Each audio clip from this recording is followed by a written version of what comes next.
Meet the Wilson family, an American couple who arrived in Nigeria in March 2025 with one goal: to adopt a child and return home as a family.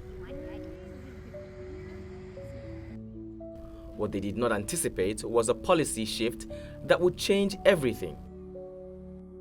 Recent US visa restrictions affecting 75 countries, including Nigeria, have made it impossible for the Wilsons to leave Nigeria with their newly adopted children, leaving them in limbo, far from home.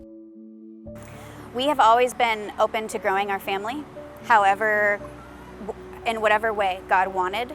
I knew from a young age that I wanted to adopt. I had this heart already for it, that I wanted to bring in children that didn't have a mommy and daddy, and I wanted to provide that love for them. Being stuck means even when we get to the point where our baby Oluwatoyin is eligible to apply for a visa, the US government is not processing visas. And so there's going to be hundreds, if not maybe 1,000 children and families who are in this process right now who are going to have an indefinite pause on getting to bring their baby home.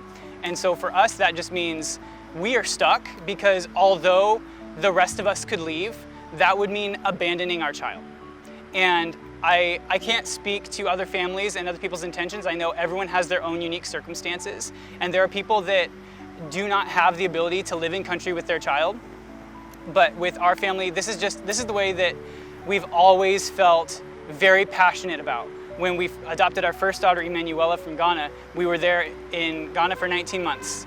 We didn't want to leave her, because once you meet your child and once you bond with your child, for us, it's like, I wouldn't leave him behind.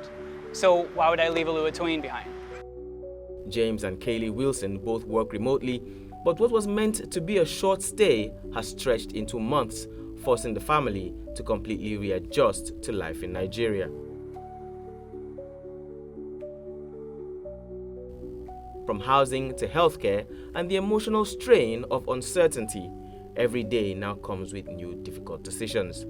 Collecting groceries for a family of 7, living in a small community that's 25 minutes away from the nearest big shopping center, accessing clothes for my children who are growing, logistics, taking care of the rent and the electricity and the other random things that come up, issues with generators, stuff that I didn't have to deal with in America, but have to deal with here. And then also there's the emotional side. For me, that's the hardest thing as the man of my house, as the provider, as the husband, as the father, knowing that I can't certainly say anything except we're going to be here tomorrow. Like, I can say that for certain. Their commitment to their children goes even further. Some of the children have special needs, prompting the Wilsons to begin learning sign language, determined to communicate, connect, and build a stable home, even in uncertainty. So with our other Nigerian daughter, Eden, she was language deprived until we adopted her. So that means she was living on the streets in Lagos and she had no language. So she was just deaf without a language. And so we were the first ones to teach her language. And there's not a lot of resources on how to do that, on how to teach a child. And so it was a very difficult time because there wasn't really anyone to help us. It was very, very isolating, but we were committed to her and we were committed to helping her, and now she's come a long ways in her communication. I adjust really quickly, but for the current adoption for Oluwatoyin, there was a lot of research that went into what was shared with us that their special need was and is, and while I can't go into the details of that, there was weeks of learning things that I didn't even know existed. Despite the mounting pressure, the Wilsons are clear on one thing: leaving Nigeria without their children is not an option. In response to News Central's inquiry, a U.S. Department of State official confirmed that the U.S. government is completely pausing immigration visa issuance to applicants from 75 countries, including Nigeria. The pause, which took effect on January 21, is aimed at strengthening screening and vetting procedures. Officials say affected applicants are being notified directly through consular channels and are advised to rely only on official government sources for updates. So we've reached out to our congressmen, our senators, people in government in the US. Our friends and family are doing the same thing.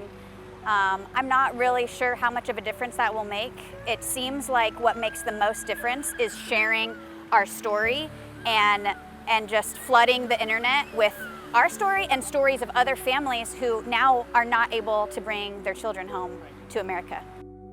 Back in the United States, the extended family watches anxiously, sharing the emotional weight of a situation that has placed love, law, and borders in direct conflict. Right now, this is just another thing that is happening, and they know that the way to get us through it is with prayer and supporting, because trying to put pressure on us and saying things like, well, you have to get your other kids back home, you have to get back home, isn't going to help anything, because we've already made a very clear line of this is our family and we're staying together and then we're going to leave together. Even though it might cause them some fear or discomfort, they still are respectful and understand that this is God's calling for us to go out and do this. And at this point, they're just excited to meet their newest grandchild. And so they're all very excited to meet Oluwatoyin, and they're all just very supportive of us while we're here. Yet even amid uncertainty, the Wilsons say their faith in adoption remains unshaken, encouraging more Nigerians to consider giving children loving homes. I would just like to encourage, if there's Nigerians here locally who have an open place in their home, who have an open heart, who can bring in a child, it is not difficult to adopt if you are a Nigerian. It is very easy. You can get connected to the adoption lawyers, and you can bring a child into your home because there is so many.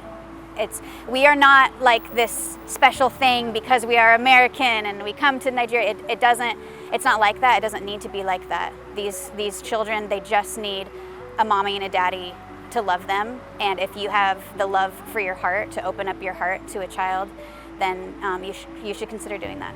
The Bible says that there's a pure and undefiled religion is this, to care for the orphans and the widows in their distress and to be untainted by the wickedness of the world. And so if you call yourself religious, the Bible defines religion pretty specifically. For the Wilson family, this is more than a policy issue. It is about family, belonging, and the right of children to grow up in loving homes. Until the law changes, their lives remain on pause here in Nigeria. In Lagos for News Central, Bernard Akede.